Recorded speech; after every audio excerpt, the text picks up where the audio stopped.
Astaghfirullah. Assalamualaikum warahmatullahi wabarakatuh.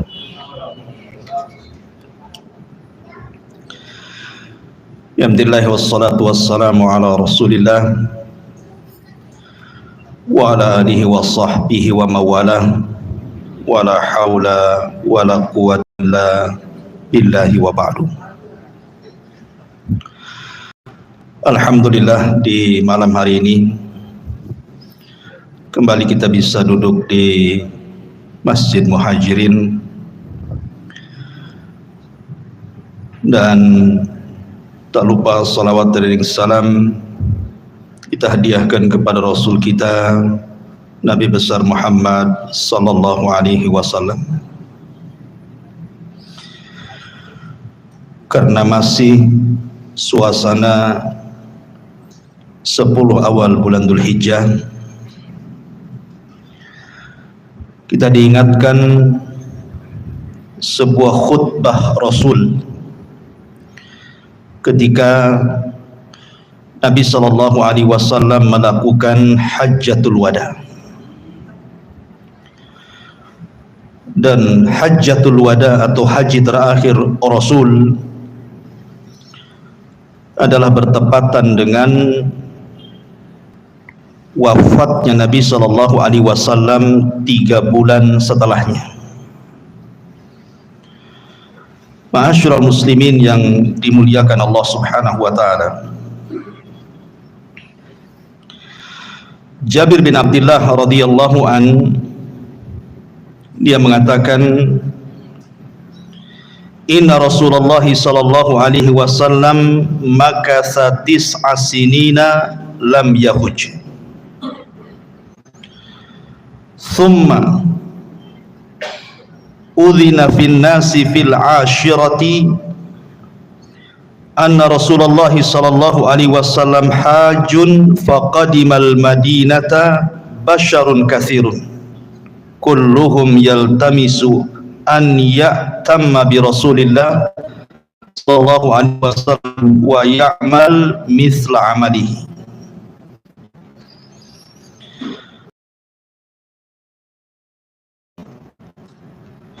Nabi sallallahu sudah 9 tahun tinggal di kota Madinah dan dia belum haji.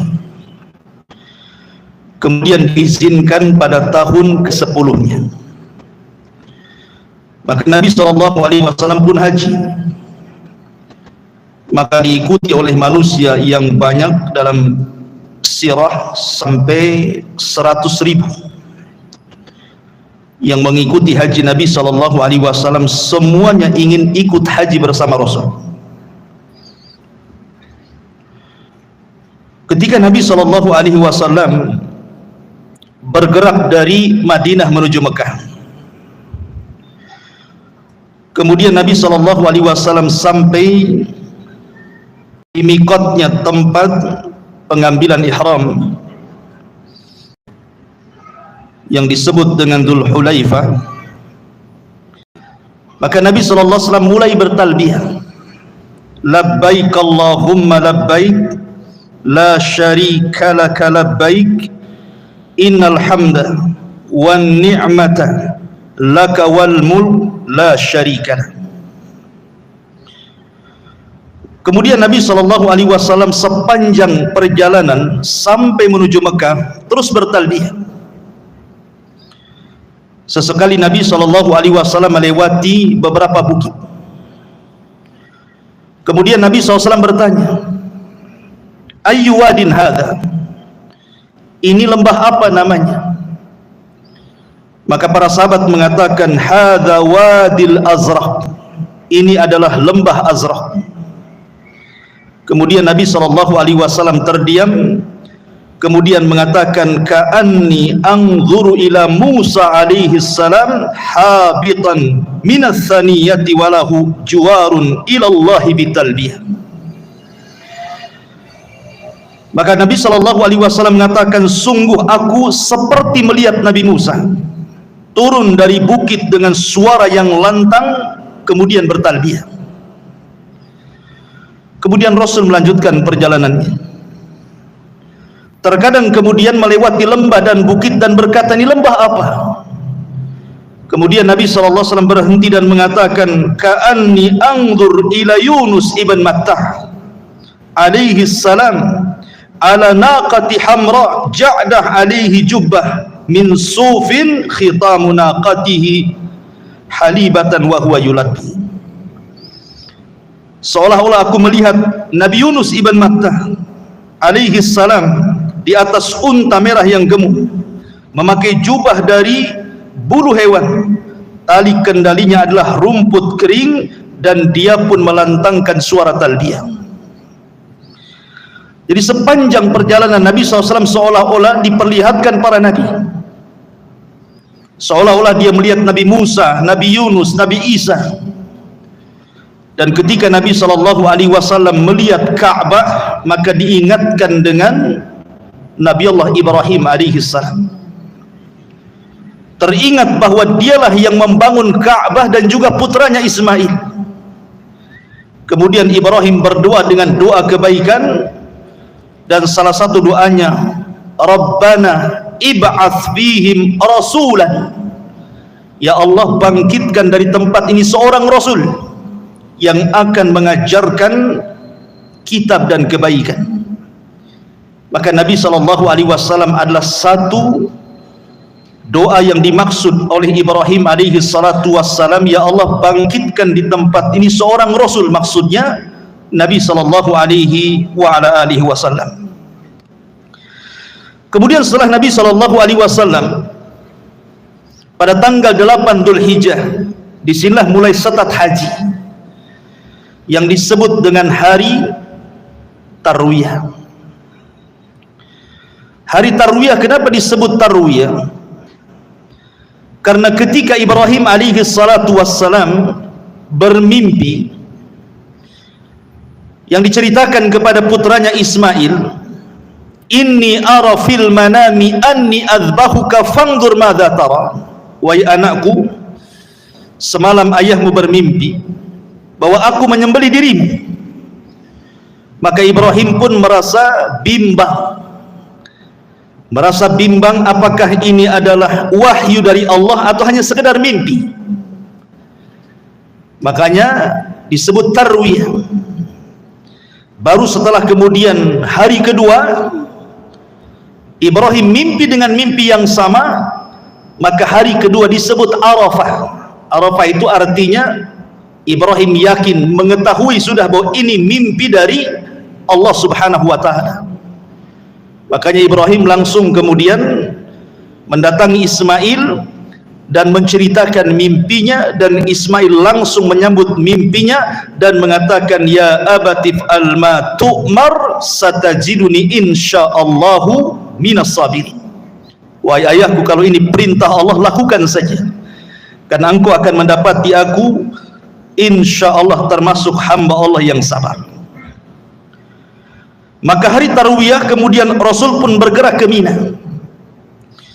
Maka di Mina inilah kemudian Nabi SAW sholat duhur, asar, maghrib, isya, dan juga fajar di qasar tanpa jamaah. Kemudian ketika matahari meninggi pada hari ke-9 atau tanggal 9 Dzulhijjah, barulah Nabi SAW bertolak ke Arafah. Bertolak ke Arafah. Jadi ada yang mengatakan Arafah di situ karena mimpi kedua Ibrahim, sehingga dia Araf itu artinya mengenal, mengetahui, oh ini betul-betul mimpi dari Allah. Tapi ada juga yang mengatakan Arafah di situ karena pertemuan Adam dan Hawa.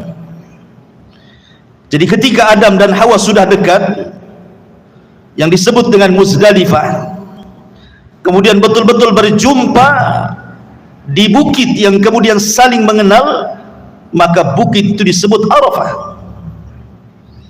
Tapi yang jelas bahwa penentuan haji itu ada di Arafah, di wukuf di Arafah. Nanti terakhir kita akan jelaskan, karena banyak yang bertanya juga kepada saya tentang perbedaan waktu. Tentang perbedaan waktu pemerintah kita dengan wukuf di Arafah. Bagaimana nanti hukumnya? Apakah kita tetap melihat wukuf di Arafah kemudian kita puasa dengan melihat wukuf, ataukah kita tetap harus mengikuti pemerintah? Ma'asyiral muslimin yang dimuliakan Allah Subhanahu wa taala, ketika Nabi sallallahu alaihi wasallam kemudian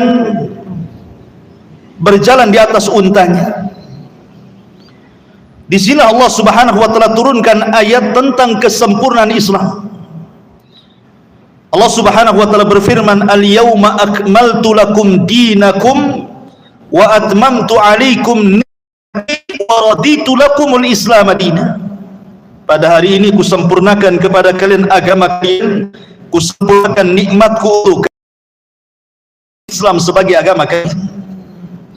Dan ayat ini adalah ayat yang agung yang Allah turunkan kepada umat Islam, sehingga ada seorang Yahudi datang kepada Umar ibn Khattab, atau ada yang mengatakan kepada Salman Al-Farisi radhiyallahu anhu. Kemudian dia mengatakan, "Ya Salman, apakah nabimu, maksudnya Rasul, mengajarkan kepadamu segala sesuatu sampai ke urut jamban?" Dalam kata orang Yahudi, seandainya ayat ini turun kepada kami bangsa Yahud, tentu kami akan menjadikan turunnya ayat ini sebagai id ulang tahun bagi kami, karena kebanggaan bahwa Islam itu agama yang sempurna. Kemudian Nabi sallallahu alaihi wasallam terus bertolak di atas untanya. Disinilah kemudian Allah Subhanahu wa taala turunkan ayat yang merupakan akhir ayat yang turun kepada Rasul. Surah Al-Baqarah 281 Allah mengatakan, "Wattaqu yawman turja'una fihi ila Allah, tsumma tuwaffa kullu nafsin ma kasabat wa hum la yuzlamun." Inilah ayat yang terakhir turun. Allah mengatakan, takutlah kalian akan sebuah atau suatu hari yang kalian akan kembali semuanya kepada Allah, kemudian kalian akan diwafatkan dan membawa amalan kalian, dan kalian tidak mungkin dizalimi. Maka Nabi SAW pun kemudian mengatakan di hadapan manusia, "Ayuhan nas, khudhu anni manasikakum fa inni la adri la alli la ahujju ba'da ami hadha." Kata Rasul, "Wahai manusia, ambillah dariku manasik-manasik haji kalian, karena boleh jadi," kata Rasul, "ini haji terakhirku pada tahun ini dan kalian tidak mungkin menjumpai diriku lagi." Sebab itulah kenapa haji ini disebut Hajjatul Wada, haji perpisahan. Karena Rasul yang mengatakan, boleh jadi ini haji terakhirku, boleh jadi ini tahun terakhirku, kalian tidak mungkin berjumpa dengan aku lagi. Makanya khutbahnya juga disebut khutbah Hajjatul Wada, khutbah perpisahan Rasul dengan para sahabat Nabi sallallahu alaihi wasallam. Kemudian Nabi sallallahu alaihi wasallam mengatakan, "Ayyu syahrin hadha?" Tahukah kalian bulan apa ini? Maka sahabat mengatakan, "Allah wa rasuluhu alam." Allah dan Rasulnya yang tahu. Kemudian sahabat mengira bahwa Rasul akan mengganti nama bulan ini. Kemudian Rasul menjawab, "Bukankah ini Dzulhijjah?" Maka sahabat mengatakan, "Tentu." Kemudian Rasul mengatakan, "Fa ayyu baladin hadza?" Tahukah kamu negeri apa ini? Semua sahabat terdiam dan mengatakan Allah dan Rasulnya yang tahu. Sahabat mengira Rasul akan mengganti nama Mekah. Tapi Rasul mengatakan, "Bukankah ini Baladul Haram, negeri Mekah?" Sahabat mengatakan, "Iya." Kemudian Rasul mengatakan, "Fa ayyu yaumin hadza?" Tahukah kamu hari apa ini? Sahabat terdiam hanya mengatakan Allah dan Rasulnya yang tahu. Sahabat mengira bahwa Rasul akan mengganti hari Jumat, nama hari Jumat, tetapi Rasul mengatakan, "Bukankah ini Yaumun Nahari?" Karena bertepatan dengan hari Jumat ketika itu. "Bukankah ini adalah hari Jumat, Yaumun Nahari, hari penyembelihan kurban?" Maka sahabat mengatakan, "Kulna bala, tentu wahai Rasul." Maka Nabi SAW, sebagaimana diceritakan oleh Imam Ibnu Ishaq, seorang pakar sejarah, mulailah Nabi SAW berceramah di hadapan manusia di padang Arafah. Innal hamdalillah nahmaduhu wa nasta'inuhu wa nastaghfiruh wa na'udzu billahi min syururi anfusina wa sayyiati a'malina man yahdihillahu fala mudhillalah wa man yudlil fala hadiyalah. Asyhadu an la ilaha illallah wahdahu la syarikalah wa asyhadu anna Muhammadan abduhu wa rasuluh. Ini disebut dengan khutbatul hajah namanya. Khutbatul hajah. Rasul kalau berceramah biasanya kebanyakan menggunakan muqaddimah seperti ini. Amma ba'du, usikum ibadallah bitaqwallah wa ahussukum ala ta'atihi wa astabtihu billadhi huwa khair. Saya berwasiat kepada kalian wahai hamba Allah agar kalian bertakwa kepada Allah, dan aku sarankan kepada kalian agar terus di atas ketaatan kepada Allah, dan aku buka kepada kalian dengan pembukaan terbaik. Kemudian mulai Nabi SAW berkhutbah di sini. Apa isi khutbahnya? Perhatikan. Ayyuhan nas, isma'u minni ubayyinu lakum fa inni la adri la'alli la alqakum ba'da ami hadha fi mawqifi hadha abada. Wahai manusia, saya akan terangkan kepada kalian beberapa poin, dan saya tidak tahu apakah selepas tahun ini saya akan berjumpa lagi dengan kalian, apakah setelah saya berdiri di depan kalian akan berjumpa kembali dengan kalian. Saya tidak tahu. Seolah-olah Nabi SAW mengisyaratkan adanya perpisahan di sini, adanya perpisahan dengan para sahabat Nabi SAW. Kemudian poin pertama, Rasul mengingatkan persoalan besar. Kata Nabi SAW, ayyuhan nas, inna dima'akum wa amwalakum wa a'radakum haramun alaikum ka hurmati yaumikum hadha fi syahrikum hadha fi baladikum hadha ala hal ballagtu Allahumma fashhad. Wahai manusia, sesungguhnya darah-darah kalian, sesungguhnya harta-harta kalian, sesungguhnya kehormatan kalian dalam Islam terjaga seperti terjaganya negeri ini, seperti terjaganya bulan ini, seperti terjaganya hari ini. Wahai manusia, saksikanlah aku sudah menyampaikan ini kepada kalian. Nabi SAW memulai dengan kata-kata persoalan darah, persoalan harta, dan persoalan kehormatan, karena ini yang banyak terjadi. Lihat hari ini pertumpahan darah, persis seperti yang disabdakan Nabi SAW, al-qatil la yadri fima qatal wal maqtul la yadri fima qutil. Orang yang membunuh tidak paham alasannya kenapa dia membunuh. Orang yang dibunuh lebih bingung lagi kenapa dia bisa dibunuh. Karena dalam Islam itu soal darah itu sudah ada aturannya. Kalau dia membunuh, qisas, atau dia berzina dan dia muhsan, dirajam. Ma'asyiral muslimin yang dimuliakan Allah Azza wa Jalla. Jadi Nabi SAW mengingatkan soal darah karena Rasul tahu bahwa sepeninggalnya persoalan darah itu akan diremehkan. Dan betul hari ini kita lihat, gara-gara soal sepele saja darah bisa tercecer, nyawa bisa tercabut. Makanya Rasul ingatkan tuh soal darah.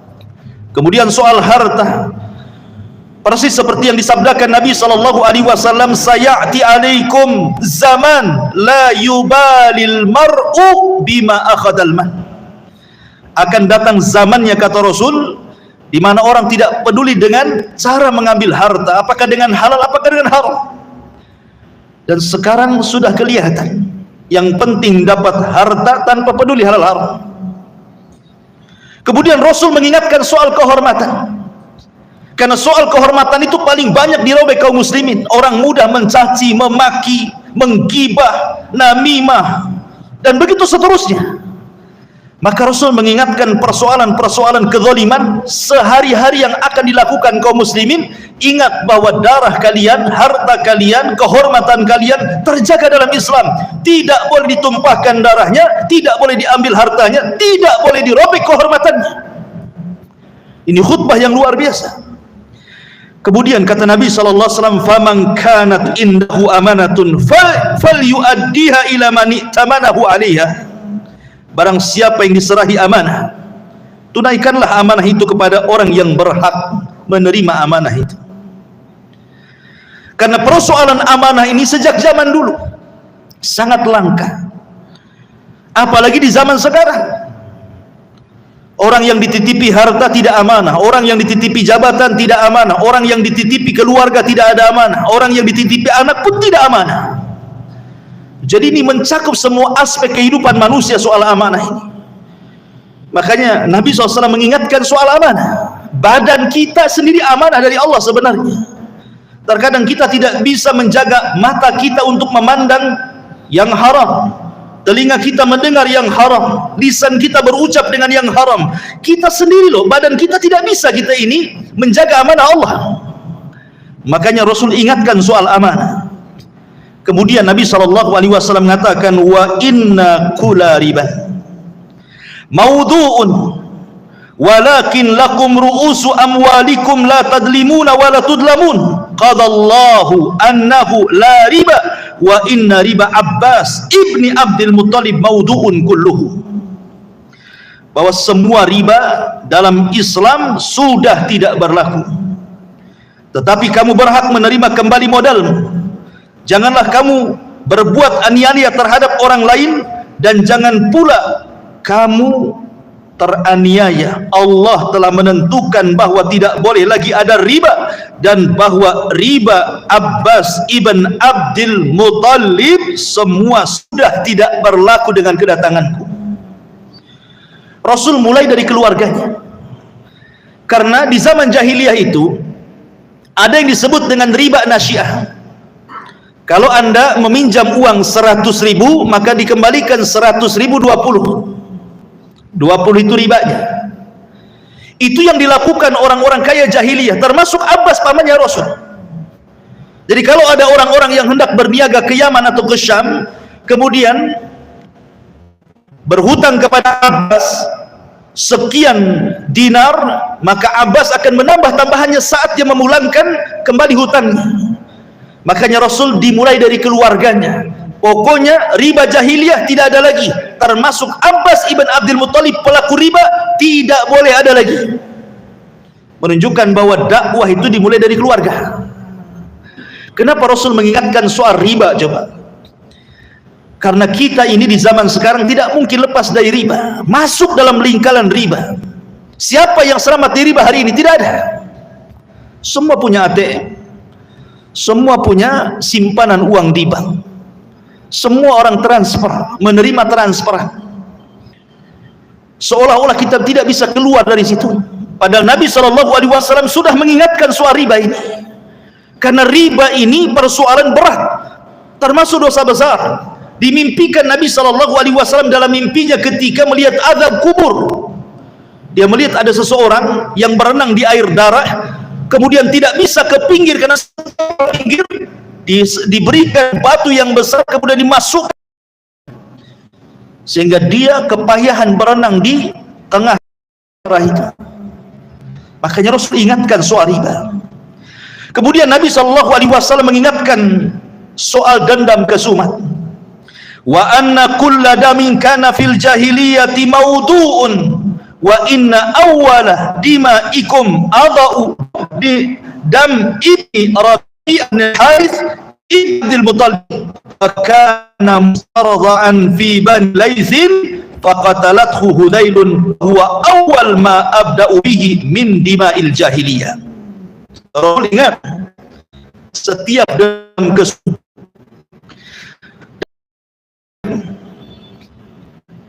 Karena di zaman jahiliyah begini, ikhwan, kalau seandainya ada perang antar kabilah, kemudian membunuh,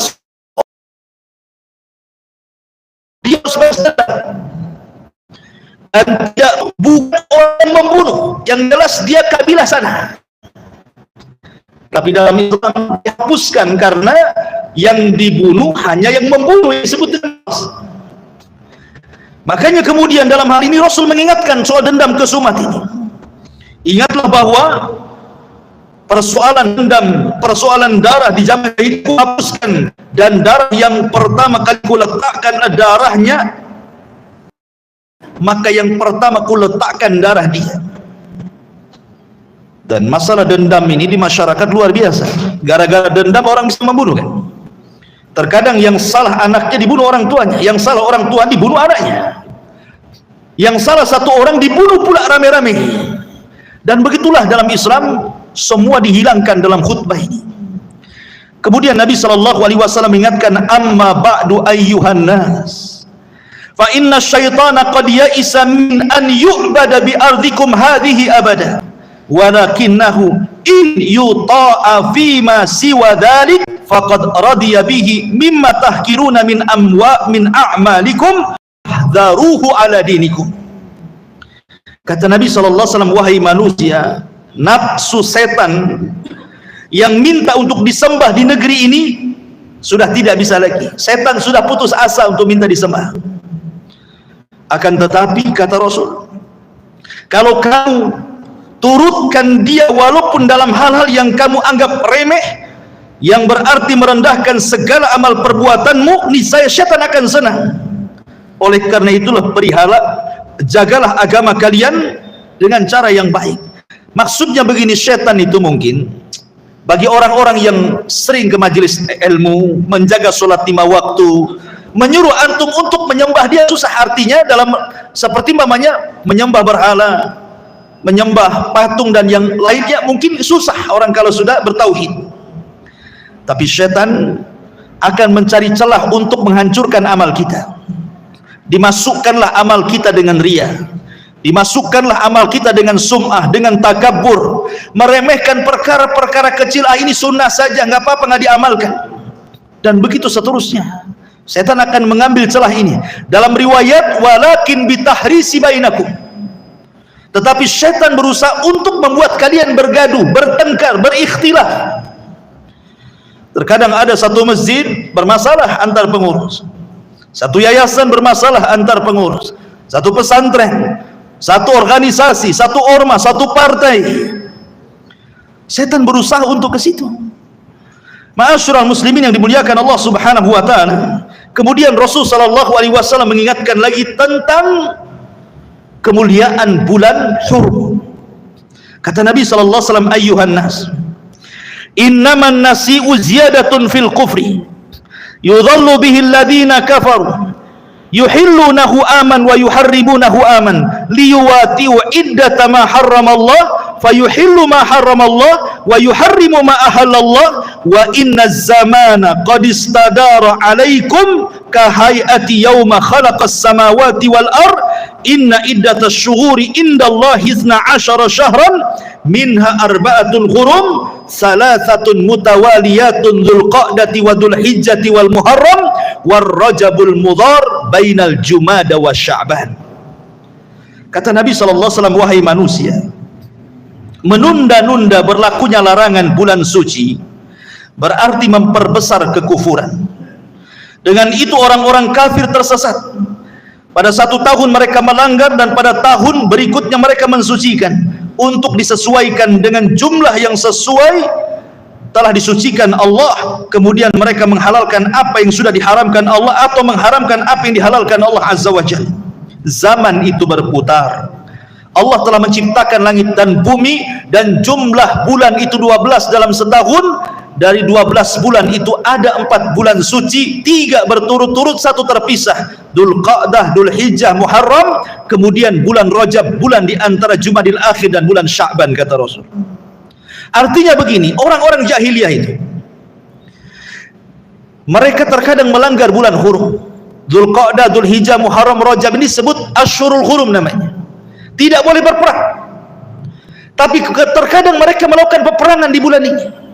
Makanya Allah Subhanahu wa taala kemudian berfirman tentang mereka, tidak boleh seperti ini. 1 tahun kau melanggar, tahun depan kau mensucikan apa yang Allah sucikan. Makanya kemudian dalam Islam 4 bulan ini menjadi 4 bulan suci juga, bahwa orang yang bermaksiat di 4 bulan ini Allah besarkan dosanya, orang yang beramal soleh di 4 bulan ini Allah besarkan pula pahalanya, supaya mensucikan 4 bulan ini, mulai dari Dzulqa'dah, kemudian Dzulhijjah, kemudian Muharram, dan ini 3 bulan berturut-turut, kemudian 1 terpisah. Kemudian kata Nabi SAW mulai mengingatkan soal keluarga. Ingat ikhwan, Nabi SAW itu dia diberikan oleh Allah Subhanahu wa taala jawami'ul kalim. Jawami'ul kalim itu artinya kalau ngomong itu singkat tapi isinya padat, gitu maksud. Nggak kayak kita gitu kan, kadang ceramah panjang tapi intinya sedikit. Nabi itu ngomongnya sedikit tapi intinya banyak. Makanya Nabi SAW ketika khutbah yang sempit di Padang Arafah ini, tentu Rasul tidak mungkin mengambil tema-tema yang tidak bermanfaat. Rasul pasti akan mengambil tema-tema yang sangat penting karena khutbahnya tidak lama. Makanya di sini Nabi SAW mengingatkan soal keluarga. Kata Nabi SAW, ayyuhan nas, fa inna lakum ala nisaikum haqqan wa lahunna alaikum haqqan lakum alaihinna alla yuti'na furushakum ahadan takrahuna wa alaihinna alla ya'tina bifahishatin mubayyinah fa in fa'alna fa innallaha qad adina lakum an tahjuruhunna fil madaji wadribuhunna dharban ghaira mubarrih fa in intahayna falahunna rizquhunna wa kiswatuhunna bil ma'ruf wastausu binisa'i khairan fa innahunna indakum awanun la yamlikuna li anfusihinna syai'an wa innakum innama akhadtumuhunna bi amanatillah wastahlaltum furujahunna bi kalimatillah fattaqullaha fin nisa wastausu bihinna khaira ala hal balagtu Allahumma syhad. Kata Nabi SAW, kemudian setelah itu wahai manusia, sebagaimana kamu punya hak atas istri kamu juga punya hak kepada kamu, di mana hak kamu atas mereka adalah tidak mengizinkan orang yang tidak kamu sukai menginjakkan kaki di rumahmu, dan jangan sampai mereka secara terang-terangan membawa perbuatan keji atas dirimu. Kalau sampai mereka melakukan semua itu, Tuhan mengizinkan kamu berpisah tidur dengan mereka dan boleh memukul mereka dengan pukulan tanpa bekas. Bila mereka sudah tidak melakukan hal itu, artinya sudah taat kepadamu, maka kewajibanmu tetap memberikan rizki dan juga pakaian kepada mereka. Kemudian Rasul mengatakan, ingatlah bahwa istri-istri kalian adalah teman kalian. Dia tidak memiliki sesuatu kecuali hanya bersandar kepada kalian. Kalian mengambil dengan amanah Allah dan kalian menghalalkan kemaluannya dengan kalimat-kalimat Allah. Bertakwalah kepada Allah terhadap wanita-wanita kalian, maka perbaikilah pergaulan kalian dengan istri-istri kalian dengan baik. Di sini Nabi SAW kenapa kemudian memfokuskan urusan keluarga? Karena baiknya sebuah negara itu dimulai dari keluarga. Ingat, baiknya sebuah bangsa itu dimulai dari keluarga. Kalau seluruh keluarga muslim dalam sebuah bangsa dan negara itu semua baik, pasti pemimpinnya akan baik. Kenapa demikian? Karena tidak mungkin rakyat yang baik memilih pemimpin yang tidak baik. Mustahil. Rakyatnya sholat, tidak mungkin memilih pemimpin yang tidak sholat. Kemudian rakyatnya amanah, tidak mungkin pula memilih pemimpin yang tidak amanah. Rakyatnya suka beribadah, tidak mungkin pula kemudian memilih pemimpin yang tidak suka ibadah. Pasti akan memilih yang baik.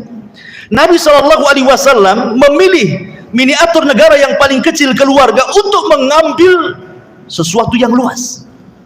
Kalau Anda sudah memperbaiki keluarga kalian, maka pasti bangsa dan negara ini akan baik.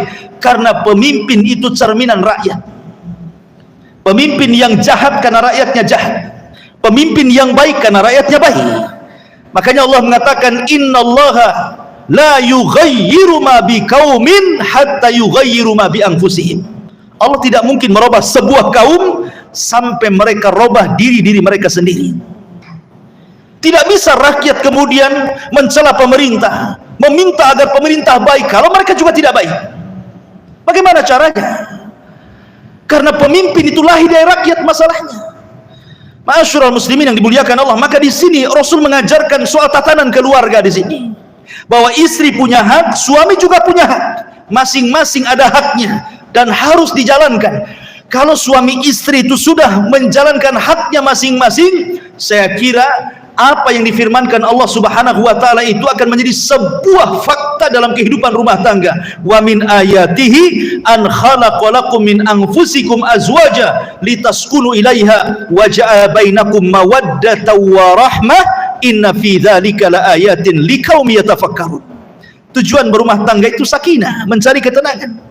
Dari ketenangan lahirlah cinta, lahirlah kasih sayang, dan itu mukjizat dari Allah Subhanahu wa taala. Ma'asyiral muslimin yang dimuliakan Allah Subhanahu wa taala. Kemudian Rasul mengingatkan kembali, ayuhan nas, isma'u qauli wa'qil, wahai manusia, dengarkan, pegang ucapanku, kata Rasul. Anna kulla muslimin akhun li muslim wa annal muslimina ikhwatun fala yahillu limri'in min akhihi illa ma a'tahu an tibi nafsi minhu fala tadlimuhunna anfusakum. Dengarkan wahai manusia, setiap muslim itu bersaudara buat muslim yang lainnya, dan kaum muslimin semuanya bersaudara. Tetapi seseorang tidak dibenarkan mengambil sesuatu dari saudaranya kecuali jika dengan senang hati diberikan kepadanya. Maka janganlah kalian saling mendolimi antar diri kalian. Rasul tahu pentingnya persatuan, tahu pentingnya ukhuwah. Karena kalau sesuatu itu sudah bercerai-berai, pasti akan mengalami kelemahan dan kemunduran. Lihat ketika Nabi SAW bercerita soal kelemahan kaum muslimin di akhir zaman. Kata Nabi SAW, aku khawatir kondisi kalian itu seperti nampan yang berisi makanan kemudian dikeroyok oleh orang-orang yang kelaparan. Kaum muslimin, dan yang mengeroyok itu orang-orang luar Islam. Sahabat bertanya, ya Rasulullah, amin qillatin nahnu yauman, apakah karena sedikitlah kami pada itu? Rasul, tidak, antum yauma idzin katsirun, bahkan kalian jumlahnya banyak, tapi ada penyakit yang sudah menimpa hati kalian, penyakit wahan. Kemudian Rasul menyebutnya hubbud dunya wa karahiyatul maut. Ketika orang sudah cinta dunia dan takut mati, maka itulah penyakit yang menyebabkan kelemahan kaum muslimin. Karena cinta dunia inilah yang berarti orang itu mudah bercerai. Orang kalau tujuannya dunia pasti berpecah. Kalau orang sudah tujuan hidupnya dunia pasti berpecah. Lihat antar tetangga saja hasad gara-gara dunia. Itu Anda tetangga yang koper rumahnya dengan kita, dia bisa hasad dengan kita. Gara-gara mungkin kita beli mobil, mungkin rumah kita tingkat, mungkin rumah kita cat, mungkin kita keramiknya agak bagus, itu sudah hasad tuh. Itu satu kopel tuh. Gimana kalau umpamanya dalam sebuah kelompok? Makanya Nabi SAW mengingatkan soal persaudaraan, dan persaudaraan itu dibangun lillahi wa fillahi wa ma'allahi, betul-betul karena Allah, meminta pertolongan Allah dan diikhlaskan karena Allah Subhanahu wa ta'ala. Baru persatuan apapun itu, kalau itu yang dituju, pasti akan kuat. Maka Rasul mengingatkan soal pentingnya ukhuwah Islamiyah di sini. Kemudian Nabi SAW mengatakan, fala tarji'u ba'dik kafira yadbu ba'dukum riqaba ba'din fa inni qad taraktu fikum ma akhadtum bihi lan tadillu abada kitab Allah wa sunnati. Kata Nabi SAW, ingat, jangan sampai sepeninggalku kalian kemudian jadi kafir, menyerang sebagian kalian kepada sebagian yang lainnya. Ingat, aku tinggalkan kepada kalian dua pusaka, dan kalau kalian pegang tidak sesat selama. Kemudian Rasul mengatakan, kitabullah Al-Quran dan sunnah Nabi SAW. Yang bisa menyelamatkan orang dari kesyirikan dan kekufuran hanya kembali kepada Al-Quran dan sunnah. Kalau tidak kembali kepada Al-Quran sunnah, sesat kalian. Itu makna sabda Nabi SAW. Kemudian Nabi mengingatkan soal urusan waris. Kata Nabi SAW, ayyuhan nas innallaha qad qasama likulli warisin nasibah minal miras wala yajuzu liwarisin wasiyah wala yajuzu wasiyatun fi aktsar min thuluthin wal waladu lil firas walil akhiril hajar. Kata Rasul, ingat, Allah sudah membagi bagian-bagian warisan itu. Dalam surah Nisa kan sudah dibagi warisan si fulan dapat sekian, si fulan dapat sekian, dan tidak ada wasiat bagi ahli. Maksudnya seperti apa? Umpamanya ada orang tua punya anak 5, yang baik sama orang tuanya cuma 1, yang 4 ini kurang ajar semuanya. Akhirnya karena kebaikannya anak ini sudah merawat orang tuanya, kata orang tuanya, nak, karena engkau yang merawatku, rumah ini kau kasih kamu, yang lain gak saya kasih. Itu wasiat. Dalam Islam tidak ada wasiat seperti ini. Tidak ada wasiat seperti ini dalam Islam. Kenapa? Karena kalau seorang anak berbuat baik kepada orang tua, itu urusan pahala dia dengan Allah, bukan urusan rumah. Rugi dia kalau dapat rumah tapi meninggalkan surga. Karena ketika kemudian dia merasa punya wasiat dari orang tuanya, karena merasa dia merawat ibundanya, mendolimi ahli waris yang lainnya. Soal dia merawat orang tuanya, soal dia dengan Allah, dia dapat pahala besar. Karena birrul walidain itu adalah amalan tertinggi setelah tauhid. Harusnya dia meminta balasan kepada Allah. Itu namanya wasiat. Tidak boleh dalam Islam wasiat itu, karena wasiat itu hanya berlaku kepada orang yang di luar ahli waris. Umpamanya punya anak angkat, dia berwasiat kepada anak angkatnya. Anak angkat bukan ahli waris, boleh diwasiati. Itu pun tidak lebih dari 1/3 kata Rasul. Paling banyak 1/3 harta. Ya. Karena kan terkadang seseorang mengambil anak angkat, rupanya anak angkat jauh lebih baik dibandingkan anak-anak sendiri, sehingga orang ingin memberikan sesuatu tapi tidak bisa karena dia bukan ahli waris.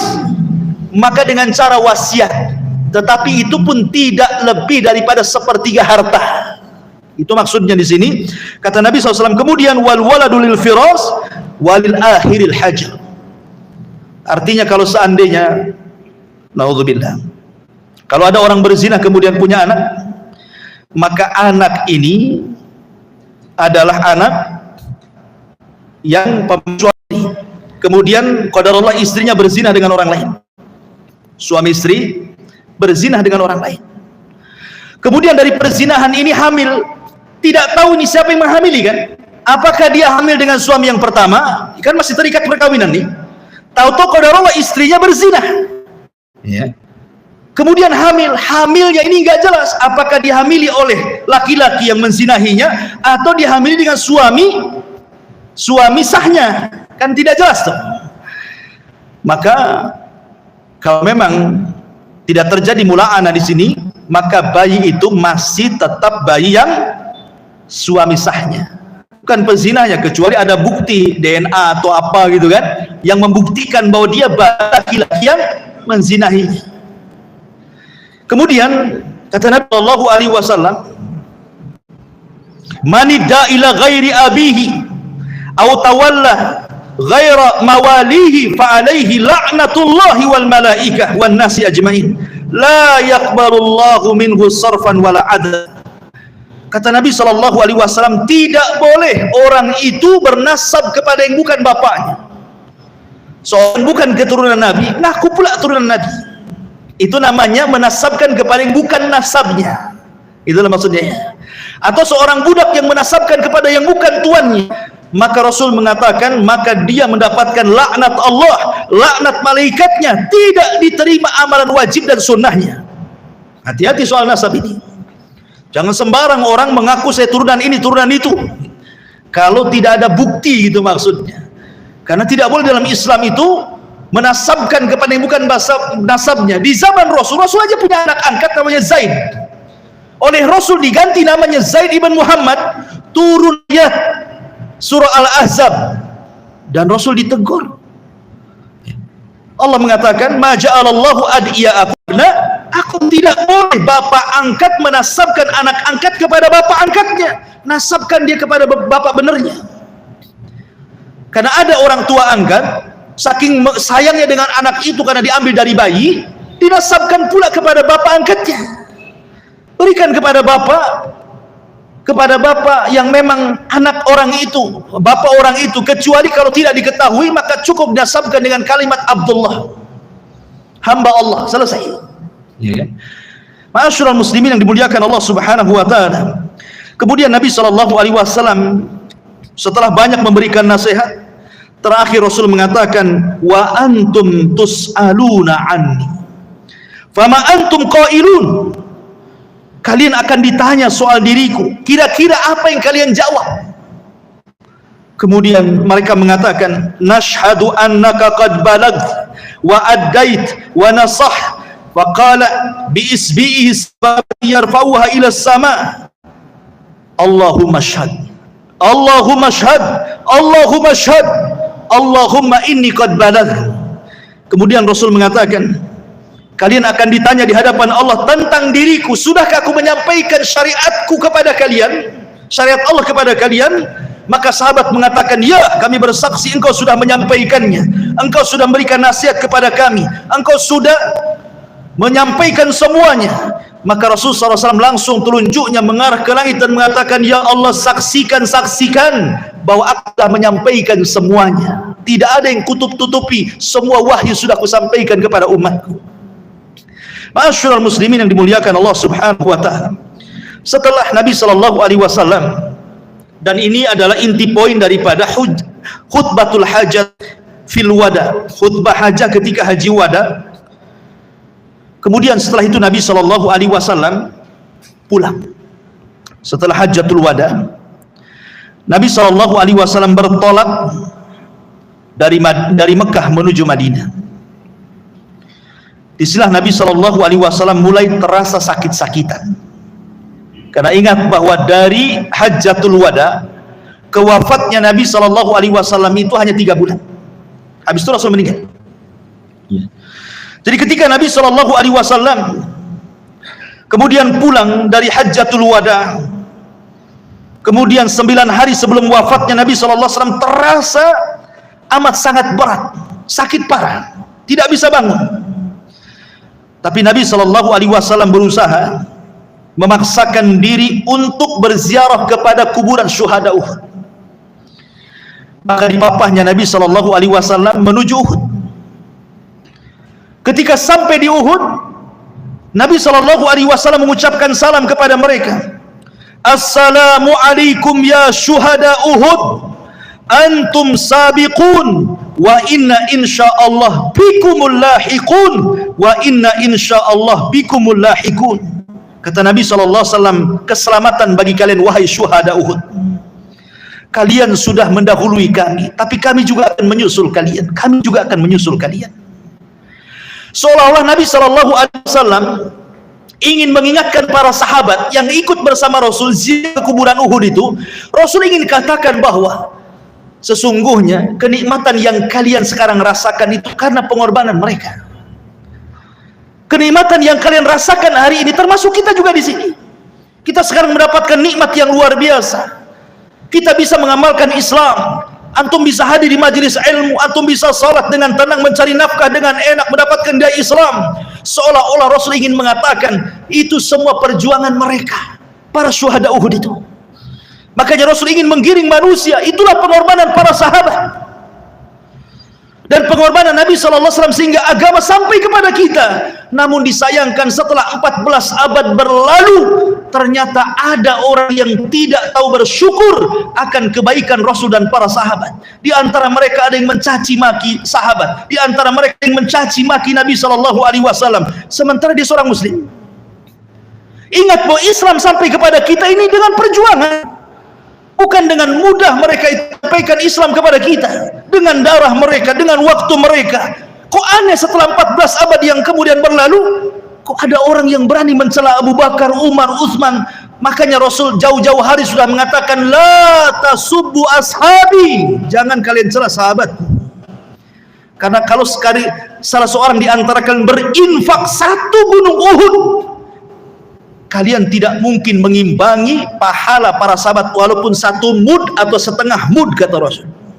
Bayangkan. Kemudian setelah itu Nabi SAW mengatakan di hadapan para sahabat, Kata Nabi SAW, wadidtu anni laqitu ikhwani. Aku rindu ingin berjumpa dengan teman-temanku, kata Rasul. Sahabat heran. Makanya sahabat mengatakan, awalasna ikhwanuka ya Rasulullah. Rasul, kami kan teman-temanmu, sahabat-sahabatmu, kami ini teman-temanmu.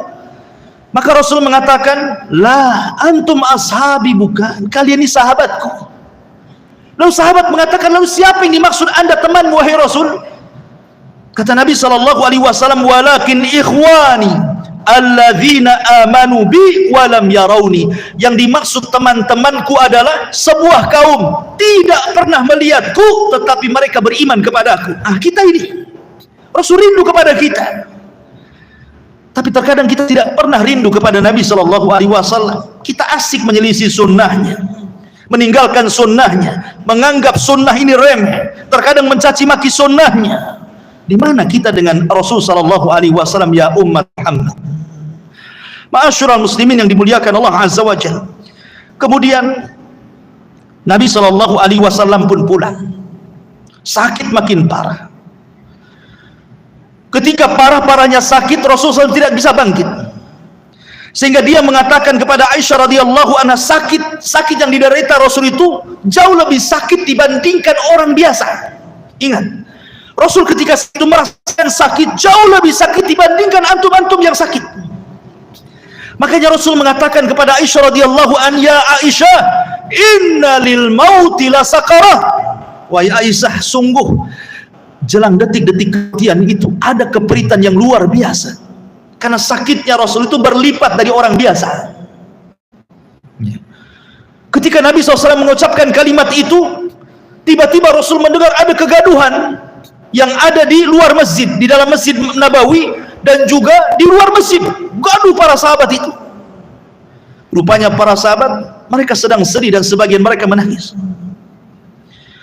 Sebelumnya Nabi SAW setelah pulang dari Uhud, mengunjungi syuhada Uhud, malam itu dan rumah Maimunah, istri Nabi SAW. Kemudian Rasul meminta kepada Maimunah, bisakah kau hadirkan semua istri-istriku? Maka semua istrinya hadir di rumah Maimunah. Kemudian Rasul mengatakan, apakah kalian mengizinkan aku untuk tinggal di rumah Aisyah? Maka semua istri-istrinya mengizinkan, silahkan wahai Rasul. Tapi Rasul tidak sanggup berjalan karena sudah sakit parah. Maka datanglah Ali radhiyallahu anhu dengan Fadl bin Abbas, mengapah Rasul dari rumah Maimunah ke rumah Aisyah radhiyallahu anha. Di rumah Aisyah inilah, ketika dari rumah Maimunah ke rumah Aisyah, kan dilihat para sahabat, melihat bagaimana Rasul lunglai, sakit parah. Tersebarlah berita ini hampir ke seantero Madinah. Akhirnya warga-warga Madinah, para sahabat semua berdatangan dan berjumbal di masjid Nabi SAW. Sebagian sedih dan menangis sehingga suara mereka sampai masuk ke rumah Aisyah radhiyallahu anha. Sehingga Rasul bertanya kepada Aisyah, ini suara siapa wahai Aisyah? Maka Aisyah radhiyallahu anha mengatakan, itu suara sahabat-sahabat engkau wahai Rasul, mereka takut akan kondisimu. Maka akhirnya kemudian Nabi SAW meminta kepada Ali dan Fadl, tolong papah aku ingin berjumpa dengan sahabatku. Maka dipapahlah Nabi SAW yang sangat lemas kali itu. Kemudian dinaikkan ke atas mimbar, dan itulah wasiat terakhir diwasiatkan Nabi SAW. Apa wasiatnya? Kata Nabi SAW, wallahi mal faqru ahsya alaikum. Demi Allah, kata Rasul, bukanlah kefakiran yang aku takutkan kepada kalian, walakin ahsya alaikum an tubsatad dunya kama busitat ala man kana qablakum fatanafasuha kama tanafasuha wa tuhlikukum kama ahlakathum. Kemudian kalian berlomba-lomba seperti mereka berlomba-lomba, kemudian kalian binasa seperti mereka binasa. Kemudian kata Nabi SAW, ayyuhan nas, as-salatu salah wa ma malakat aymanukum. As-salatu salah wa ma malakat aymanukum. As-salatu salah wa malakat aymanukum. Jaga kalian salat, jaga oleh kalian salat, jaga oleh kalian salat, dan hamba-hamba sahaya kalian jangan kalian zalimi. Kemudian Nabi SAW dalam sebuah riwayat yang lemah, ada sebagian ulama melemahkan riwayat ini, Rasulullah SAW mengingatkan kepada manusia soal hak sesama hamba. Kata Nabi SAW, "Man kuntu darabtu dhahran, fahadha dhahri falyaqtas minni." Siapa yang dulu pernah aku pukul pundaknya, ini pundakku, kisos sekarang. "Wa man kuntu syatamtu irdan, fahadha irdi falyaqtas minni." Atau barang siapa yang dulu ku caci maki kehormatannya, nih kehormatanku, caci sekarang, kata Rasul. Kemudian Rasul mengatakan, "Wa man kuntu akhadtu malan fahadha mali falyakhudh minhu." Atau dulu pernah ku ambil hartanya, nih hartaku, sebelum mati ambil segera hak kalian. Tiba-tiba dari kejauhan ada seorang sahabat berdiri dan mengatakan, "Li kisos ya Rasulullah, aku hendak mengkisos dirimu wahai Rasul." Subhanallah, sahabat pandangannya tertuju kepada orang ini. Berani-beraninya orang ini dalam kondisi Nabi SAW sedang sakit, tiba-tiba kemudian minta kisos. Maka berilah Ali radhiyallahu dan Abbas dan sahabat yang lain, "Rasul, serahkan kisos itu kepadaku. Jangan, kalau memang engkau pernah memukul, biar aku yang dipukul," gitu bahasanya. Tiba-tiba dari kejauhan, rupanya yang datang adalah Ukasha ibn Mihsan. Ukasha ibn Mihsan ini adalah orang yang didoakan Rasul dari 70.000 orang yang masuk surga tanpa hisab dan adab. Ketika Ukasha mengatakan, "Rasulullah, masukkan aku ke 70.000 orang yang masuk surga tanpa hisab dan adab." Kata Rasul, "Anta minhum," engkau termasuk mereka. Rupanya orang ini yang berdiri, yang sudah didoakan masuk surga oleh Rasul, berani-beraninya dia berdiri mengatakan, "Aku punya kisos denganmu wahai Rasul." Tiba-tiba Ukasha makin berani kemudian mendekat Rasul, semua sahabat geram. Kemudian Ukasha mengatakan, "Ya Rasulullah, dulu menghabiskan kami dalam perang, kemudian aku tidak lurus sapnya, tiba-tiba kau mendorong aku dengan tongkat, dan aku ingin kisos soal itu." Kata Nabi SAW, "Kalau begitu ambil tongkat, berikan kepada Ukasha." Subhanallah, lihat dalam kondisi seperti ini, apa coba perasaan para sahabat? Masa Ukasha akan mendorong Rasul dengan tongkat di hadapan para sahabat? Beraninya sekali dia seperti itu, sehingga hampir para sahabat semua emosi kepada Ukasha bin Mihsan. Tiba-tiba Ukasha mengatakan, "Ya Rasulullah, sewaktu engkau mendorong diriku, aku tidak menggunakan pakaian. Aku tidak menggunakan pakaian, karena pakaian tempo dulu itu kan kayak ihram, itu pakaiannya, bukan kayak antum sekarang. Aku minta kau juga melepas pakaian." Akhirnya makin marah sahabat. Rasul melepas pakaiannya, dan ketika Ukasha hampir mendorong tongkatnya kepada Nabi SAW dalam kondisi tegang seperti itu, tiba-tiba Ukasha melempar kemudian tongkat, memeluk Rasul dan mengatakan, "Ya Rasulullah, aku ingin kulitku yang terakhir menyentuh kulitmu di dunia ini wahai Rasul." Maka Ukasha pun menangis, semua orang menangis. Subhanallah. Ma'asyiral muslimin yang dimuliakan Allah Azza wa Jalla. Lanjut kepada khutbah Rasul yang terakhir. Nabi SAW mengatakan depan para sahabatnya, "Innallaha khayyara 'abdan baina fid dunya wa baina indallah." Sesungguhnya Allah sudah memilih seorang hamba. Apakah dia mau diberikan dunia dan kenikmatannya, ataukah dia dipulangkan dan diberikan kenikmatan yang ada di sisi Allah Subhanahu wa taala? Dan hamba ini memilih apa yang di sisi Allah dibanding di dunia. Tiba-tiba Abu Bakar menangis. Menangis dengan sangat kencang. Kemudian sahabat kemudian ketika itu melarang Abu Bakar dan mengatakan, "Ya Abu Bakrin, lima tuqatiu kalaman Nabi." Hei Abu Bakar, kenapa kau memutus ucapan Nabi? Biarkan dia berkhutbah. Abu Bakar paham kalimat abdan, hamba, dalam teks khutbah Rasul itu bukan siapa-siapa, maksudnya Nabi. Itu yang dipahami Abu Bakar. Makanya Abu Bakar kemudian berteriak dan mengatakan, "Fadainaka bi abaina, fadainaka bi ummahatina, fadainaka bi auladina, fadainaka bi amwalina ya Rasulullah, wa fadainaka bi arwahina ya Rasulullah." Rasul, kami tebus dirimu dengan bapak, ibu, anak kami, harta kami, bahkan jiwa kami, asal engkau jangan meninggalkan kami. Kemudian Para sahabat makin menyalahkan Abu Bakar supaya diam. Rasul ingin membela Abu Bakar dan mengatakan, da'uhu Abu Bakrin yatakallam. Biarkan Abu Bakar bicara, biarkan dia bicara. Sungguh kalian punya kebaikan kepadaku, tapi sudah kubalas kebaikan kalian. Kecuali Abu Bakar, aku tidak bisa membalas kebaikannya. Hanya Allah yang bisa membalasnya. Semua pintu masjid ini tertutup bagi kalian, kecuali kepada Abu Bakar Siddiq radhiyallahu anhu. Dialah yang telah menginfakkan hartanya dan aku aman dengan hartanya. Maka Nabi SAW kemudian khutbah beberapa khutbah sampai terakhir Rasulullah SAW mengatakan, awakumullah, hafizakumullah, nasarakumullah, sabbatakumullah, yadakumullah. Semoga Allah melindungi kalian, semoga Allah menjaga kalian, menolong kalian, semoga Allah memberikan istiqomah kepada kalian, semoga Allah memberikan kekuatan kepada kalian.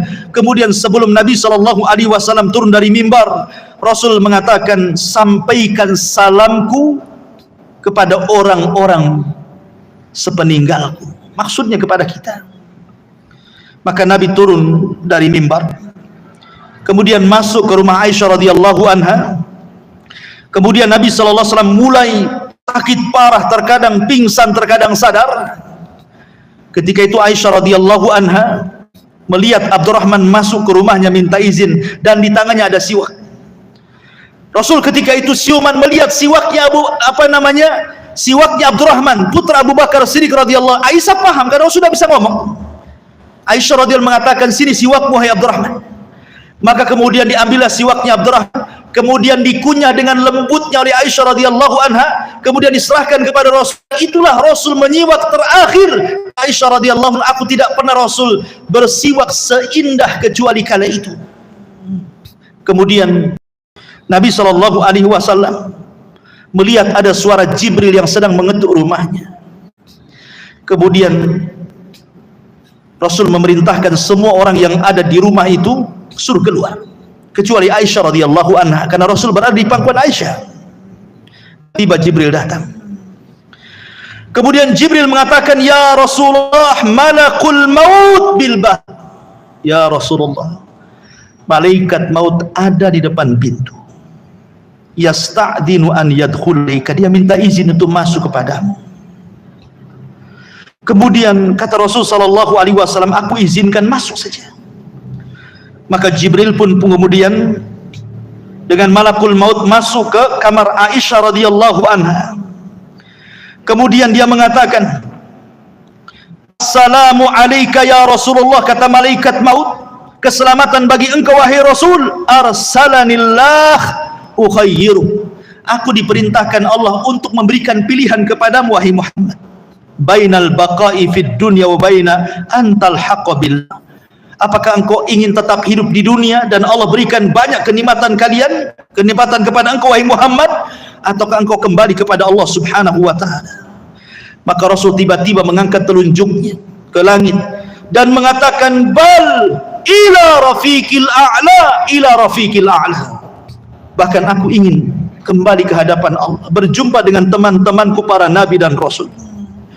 Maka kemudian malaikat maut berada di samping kepala Rasul, kemudian mengatakan, ya ayyatuhar ruhut thayyibah, ruhu Muhammad ibn Abdullah, ukhruji ila ridhan minallahi wa ridwan wa rabbun radin ghaira ghadban. Wahai ruh yang baik, ruhnya Muhammad ibn Abdullah, keluarlah kepada keridhaan Allah, dan engkau akan mendapatkan ridha dari Allah tanpa ada kemurkaan dari Allah Subhanahu wa taala. Maka Rasul mengatakan, la ilaha illallah, la ilaha illallah, wa inna lil mauti lasakarat. Maka Rasul mengucapkan kalimat tauhid, kemudian rohnya dicabut oleh malaikat maut dan kembali kepada Allah Subhanahu wa taala. Ketika Nabi SAW sudah tidak berruh lagi, ruhnya sudah dicabut malakul maut, Aisyah radhiyallahu anha, namanya istri yang paling dicintai Rasul dan mencintai Rasul, bingung harus mengucapkan kalimat apa, sehingga dengan gemetarnya dia mengatakan, mata Rasulullah, mata Rasulullah. Rasul sudah mati, Rasul sudah meninggal. ketika mendengar teriakan Aisyah radhiyallahu anha bahwa Rasul sudah meninggal, semua sahabat yang ada di Masjid Nabawi semua menangis. Ali radhiyallahu anhu tidak percaya, dia tidak bisa bangkit dari duduknya saking enggak percayanya. Utsman bin Affan seperti anak-anak menoleh ke kiri dan ke kanan. Umar langsung pulang mengambil pedangnya, kemudian mengatakan, siapa yang mengatakan Muhammad sudah mati, ku penggal lehernya. Kecuali Abu Bakar Siddiq radhiyallahu anhu. Datang di Abu Bakar Siddiq radhiyallahu anhu, langsung masuk ke kamar Aisyah, mencium kening Rasul dan mengatakan, tibta anta hayyan wa mayyitan ya Rasulullah, sungguh kondisimu baik-baik ketika engkau hidup ataupun mati wahai Rasul. Kemudian Abu Bakar keluar menenangkan Umar dan mengatakan, ya Umar, diam wahai Umar. Kemudian Umar pun dia mencoba masuk ke kamar Nabi, dipastikan bahwa Rasul sudah meninggal. Setelah Umar memastikan bahwa Rasul sudah meninggal, dia pun menyingkir mencari tempat yang tidak ada orang. Menangislah Umar di situ. Kemudian Rasul naik, Abu Bakar ke atas mimbar mengingatkan para sahabat Nabi SAW dan mengatakan, ayyuhan nas, man kana minkum ya'budu Muhammadan fa inna Muhammadan qad mat, man kana minkum ya'budullaha fa innallaha hayyun la yamut. Wahai manusia, siapa di antara kalian masih menyembah Muhammad, lihat Muhammad sudah mati. Tetapi siapa di antara kalian yang masih menyembah Allah Subhanahu wa taala, Allah zat yang tetap hidup. Kemudian Abu Bakar membacakan sebuah ayat, kata para sahabat, sungguh seolah-olah ayat itu baru. Apa ayatnya? Abu Bakar membacakan, wa ma Muhammadun illa rasulun qad khalat min qablihi rusul. Afa immata au qutilan qalabtum ala aqabikum wa man yanqalib ala akibaihi falan yadurullaha syai'a wa sayazillahu syakirin. Tidaklah Muhammad itu melainkan sama dengan rasul-rasul sebelumnya. Apakah kalau dia meninggal atau dia terbunuh dalam peperangan akan kembali murtad? Sungguh siapapun yang kembali murtad dari Islam tidak memadaratkan Allah sedikit pun, karena Allah hanya akan membalas orang-orang yang berbuat baik dan bersyukur kepada Allah Subhanahu wa taala. Ma'asyiral muslimin yang dimuliakan Allah Subhanahu wa taala. Inilah diantara kisah tentang khutbah Nabi sallallahu alaihi wasallam dan juga kisah wafatnya Nabi sallallahu alaihi wasallam. Semoga menjadi ibrah dan mengingatkan kita di bulan ini untuk pembahasan terakhir, sebagaimana yang saya janjikan bahwa terjadi silang hari antara pemerintah dengan Arab Saudi. Apakah kita harus mengikuti Arab Saudi? Karena wukuf itu kan sifatnya nampak orang wukuf. Berarti ketika mereka wukuf, kita puasa di sini. Tapi pemerintah berlain hari dengan pemerintah Saudi. Lalu siapa yang harus kita ikuti? Al-Imam Ibnu Qudamah rahimahullahu ta'ala dalam kitabnya Al-Mughni jilid yang keempat halaman 442 mengatakan, fa amma yaumu arafah fahuwa al-yaumut tasi' min Dzulhijjah. Adapun hari Arafah adalah hari yang ke-9 dari bulan Dzulhijjah. Sumya bidzalik, disebut nama Arafah di annal wukuf bi Arafah fi, karena ada orang wukuf di Arafah maka disebut hari Arafah ya. Tetapi kemudian beliau mengatakan, akan tetapi kalau seandainya memang di sebagian belahan bumi Indonesia sekarang ada yang berbeda dengan apa yang dilakukan oleh Saudi, beda 1 hari gitu ya, atau dahulu 1 hari, atau mungkin ya biasanya duluan sana kan itu sebelum kita, karena kan bedanya 6 jam saja. Ingat bahwa patokan bulan berpindahnya 1 bulan ke bulan berikutnya dalam Islam itu disebut Qamariyah, dalam kalender Hijriyah itu disebut Qamariyah, tapi dalam kalender Masehi disebut Syamsiyah. Ketika kita ini menentukan Ramadan, melihat matahari atau bulan? Melihat bulan. Kalau hilal itu nampak berarti besok 1 Ramadan. Kalau di ujung Ramadan nampak berarti besoknya 1 Syawal. Jadi penentuan itu adalah penentuan bulan. Dan itu adalah kalender Hijriah. Beda dengan Masehi menentukan pakai matahari, maka disebut Syamsiyah. Artinya bahwa Al-Imam Ibnu Utsaimin rahimahullah ta'ala dalam fatwanya mengatakan, idza kanatil buldan tahta hukmin wahidin wa amara hakimun al-bilada bis-saumi awil fitri wajaba imtithalu amri li'anna al-mas'alata khilafiyah wa hukmul hakimi yarfa'ul khilaf wa bina'u ala hadha sumu waftiru kama yasumu wa yuftir ahla baladi alladhi antum fihi sawa'un wafaqa baladakum al-asli aw khalafahu wa kadzalika yaumu arafah ittabi'u al-balada alladhi antum fihi. Fatwa Syekh Utsaimin rahimahullahu taala, dia mengatakan, apabila sebuah negeri di bawah satu hukum, Indonesia kan di bawah satu pemerintahan, dan pemerintah memerintahkan negeri tersebut untuk berpuasa atau untuk Idul Fitri, maka kita wajib mengikuti aturan pemerintah. Kan ini masalah khilaf, dan keputusan pemerintah bisa mengangkat perselisihan di dalam sebuah negara. Oleh karena itu maka berpuasalah atau beridul fitrilah ketika pemerintah puasa dan Idul Fitri, dan itu juga menyangkut hari Arafah. Maka ikutilah pemerintah kalian yang antum tinggal di situ. Jadi fatwa Syekh Utsaimin mengatakan disuruh ikut pemerintah. Karena yang menentukan hari Arafah bukan wukuf, tapi masuknya tanggal 1 Dzulhijjah. Ketika masuk tanggal 1 Dzulhijjah, kemudian kita masuk di tanggal 9, apakah ada wukuf atau tidak, itulah hari Arafah. Kita puasa Arafah di situ, walaupun tidak ada wukuf, maksudnya begitu. Karena yang menentukan bulan bukan wukuf, tetapi masuknya bulan tanggal 1. Ya. Tapi sekali lagi ini masalah khilafiyah. Kita tidak perlu berotot-otot di sini ya. Kalau seandainya dia mengikuti Saudi tidak ada masalah. Karena memang para ulama fikih itu berselisih tentang matlak. Apakah satu dunia satu matlak, ataukah masing-masing negeri punya matlak?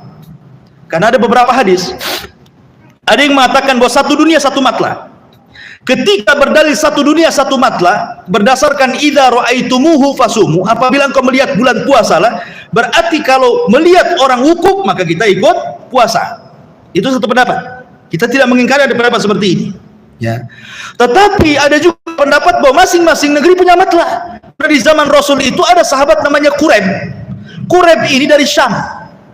Di masa khilafah Mu'awiyah, dia safar di tengah Ramadan ke Madinah, berjumpa dengan Abdullah ibn Abbas. Tiba-tiba di Syam hari Jumat puasanya, di Madinah hari Sabtu. Kemudian Quraib mengatakan, ya Ibnu Abbas, kenapa engkau tidak mencukupkan melihatnya Muawiyah yang ada di Syam? Kenapa tidak puasa hari Jumat? Kenapa hari Sabtu? Kata Abdullah bin Abbas radhiyallahu an, dia mengatakan anhuma, beginilah cara yang diperintahkan Rasul. Kalau kami dilihatnya tidak melihat bulan, digenapkan. Itu yang disuruh Nabi. Berarti di sini ada perbedaan antara Syam dan Madinah kan? Antara Syam dan Madinah, di mana Madinah tidak mengambil ru'yahnya Muawiyah, tapi melihat bulan. Ketika tidak dilihat di Madinah, ya sudah, berarti digenapkan. Sya'bannya berarti lewat 1 hari. Syam Jumat, Madinah Sabtu. Nah gitu maksudnya. Dan itu dibenarkan. Ya. Sehingga kalaupun ada perbedaan antara wukuf dengan puasa dengan kita, maka ini masalah khilaf. Cuman banyak fatwa dari para ulama seperti Syekhul Islam Ibnu Taimiyah rahimahullah dan yang lainnya, bahwa untuk menyedikitkan khilaf kaum muslimin, serahkan urusan ini kepada pemerintah. Kalau pemerintah benar, maka kita dapat pahala, pemerintah dapat pahala. Kalau pemerintah salah, kita dapat pahala, mereka dapat dosa. Selesai. Subhanakallahumma bihamdika asyhadu an la ilaha illa anta astaghfiruka wa atubu ilaik. Allahu ta'ala alam. Assalamualaikum warahmatullahi wabarakatuh.